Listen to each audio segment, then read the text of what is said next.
ফিরে এলাম বিরতির পর। আপনারা দেখছেন নিউজ ভ্যানগার্ড। চোখ রাখছি পরবর্তী খবরে। পরিবারের একমাত্র উপার্জন জুম চাষ, কিন্তু এবছর বৃষ্টি কম হওয়ায় ফলন ভালো হয়নি। ফলে পরিবারের পাশে দাঁড়ানোর চেষ্টা করল এক স্কুল পড়ুয়া মেয়ে।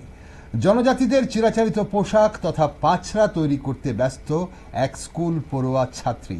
অবশ্যই মুঙ্গিয়াকামী ব্লকের অধীনে কাকড়াছড়া এডিসি ভিলেজের অন্তর্ভুক্ত হাজরাপাড়া প্রত্যন্ত এলাকায়, যেখানে আনুমানিক 40 থেকে 50টি পরিবারের বসবাস। এদের বেশিরভাগই পরিবারের আয়ের উৎস একমাত্র জুম চাষ। কিন্তু এবছর জলের অভাবে, যেহেতু বৃষ্টি হয়নি, জলের অভাবে জুমের ফলন ভালো হয়নি। স্বভাবতই সংসার প্রতিপালনে অসুবিধার সম্মুখীন হচ্ছে এই অঞ্চলের জমিয়ারা। এরই মধ্যে এক পরিবারের স্কুল পড়ুয়া এক কন্যাকে পাছড়া তৈরি করতে দেখা যায়। তার কাছে জানতে চাইলে সে জানায়, এবছর জুম ভালো হয়নি, ফলে সংসার প্রতিপালনে পরিবারের পাশে দাঁড়ানোর জন্য পড়াশোনার ফাঁকে এ পাছড়া তৈরি করছে। কথা প্রসঙ্গে সে আরও জানায়, বাজার থেকে সুতো ক্রয় করে এই পাছড়া তৈরি করে বিক্রি করে কিছু অর্থ পরিবারের হাতে তুলে দেওয়ার জন্যই এ কাজ করছে সে।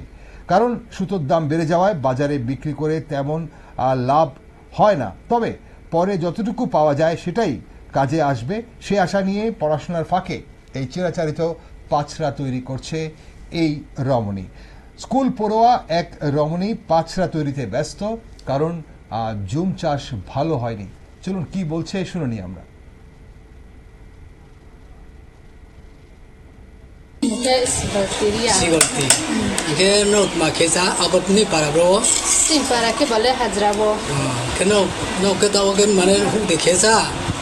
না নুং লেখাতে পড়ে তুমি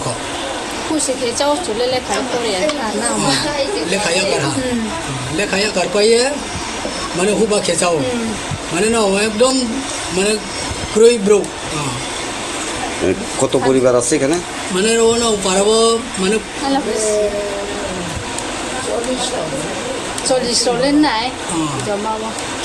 40টা পারা মানে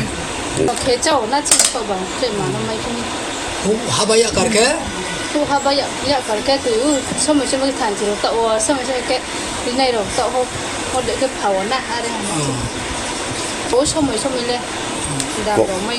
কত করে বেচে একটা পাছড়া? অনেকেই বলেন, দারিদ্রতা যখন দরজা দিয়ে ঘরে প্রবেশ করে তখন ইচ্ছে শক্তি জানালা দিয়ে বেরিয়ে যায়। এমনটাই হয়, কারণ আমরা শহুরে জীবনে অনেককেই দেখি, অনেকেই আজকাল বাচ্চারা অ্যান্ড্রয়েড ফোন কিংবা আইফোন ছাড়া পড়াশোনা করতে পারে না। সে জায়গায় এখানে জমিয়া পরিবারের একটি ছাত্রীকে আমরা দেখতে পাচ্ছি এখানে যে পড়াশোনা করার পাশাপাশি এই মুহূর্তে পাছড়া তৈরিতে ব্যস্ত, কারণ পরিবারের অর্থ সংকট যা তা মেটানোর জন্য। পরিবারের একমাত্র উপার্জন জুম চাষ। সেই জুম চাষ এবার বৃষ্টির কারণে ভালো হয়নি বলে অবশ্যই সেখানে সে পাছড়া তৈরি করছে। সেই পাছড়া বিক্রি করে বাজার থেকে যে অর্থ পাবে তা পরিবারের হাতে তুলে দেওয়ার জন্য। অবশ্যই চোখ রাখুন আপনারা নিউজ ভ্যানগার্ডের পর্দায়। নিচ্ছে একটা ছোট্ট বিরতি, ফিরে আসছি।